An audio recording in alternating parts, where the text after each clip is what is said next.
Well, I'm a journalist. My question is, despite the striking similarity of the concept of God in most of the religions, why there is absolutely no compassion and increased intolerance between religions? How do you think this can be stopped? It's easy to tell to the world because we don't know where is the world, but you can tell us from the point how it can be stopped at the individual level.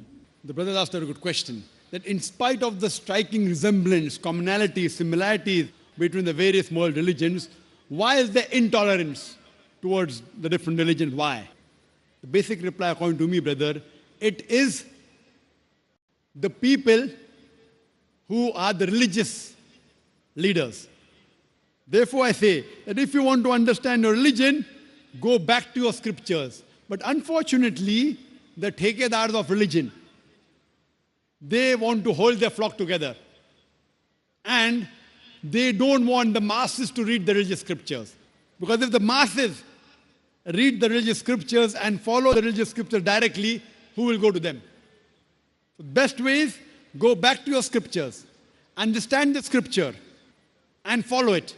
What we realize that though we know very well that all the major religions, they say God is one, God has got no images, there's no idol worship. Yet we find that most of the major religions besides Islam, they believe in idol worship. Why? Because, for example, if you ask a Hindu priest that your Vedas are absolutely crystal clear that God has got no image, he will tell me, yes, Dr. Naik, I know it's absolutely clear, but the but comes. God has got no images is for the people of higher consciousness. For the people of low consciousness, they require idol to concentrate. I said, where is that mentioned in the scripture? I said, no, that is our philosophy. So the religious leaders, they bring their philosophy and say that idol is used for concentration. I do agree with you, they tell me. Dr. Naik, the Vedas are against idol worship. The Vedas are against Almighty God having images. But that is for people of higher consciousness. So I tell them that, dear Panditji, dear Swamiji, we Muslims have already reached the higher consciousness. We don't require any image. So what we require in this way, most of the religious leaders, or the priests, or the pandits of most of the religions, what they do, same way. I prove to you very clearly that Jesus Christ, peace be upon him, he never claimed divinity. Yet, you find that the priest will tell you, believe that Jesus Christ, peace be upon him, died for your sins and you'll get salvation. Now, where did Jesus Christ say that, peace be upon him? So what we realize, that's the reason I tell the Hindus, go back to your Vedas. I tell the Christian, go back to your scriptures. I know there are differences, brother. I'm not saying that there are no differences in the religions. I can give a longer talk on the differences between Islam, Hinduism, and Christianity. But what do I say to all the human beings? At least believe that one scripture is 100% the word of God.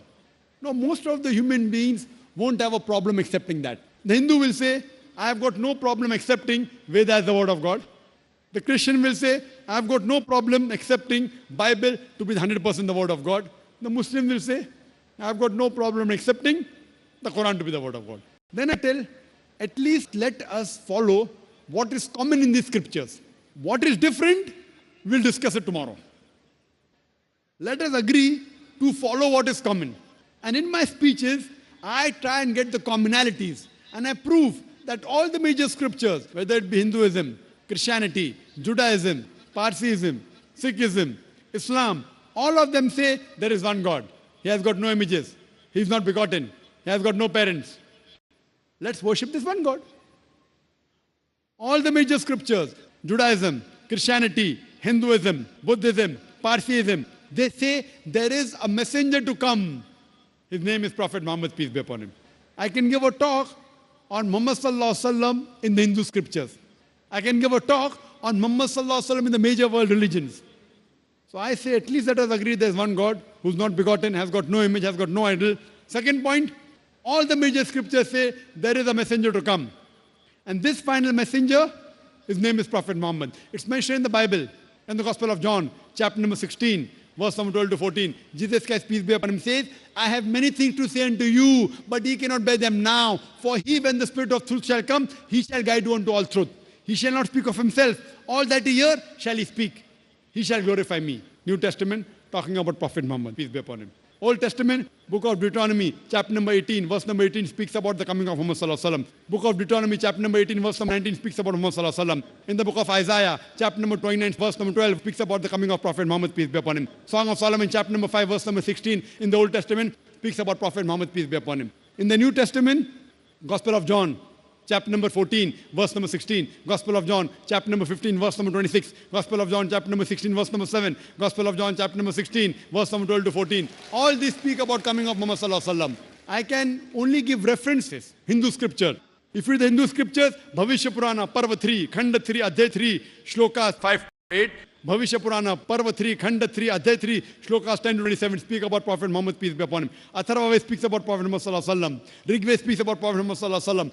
We can give a lecture. And in the Kalki Purana, it speaks about Kalki avatar to come.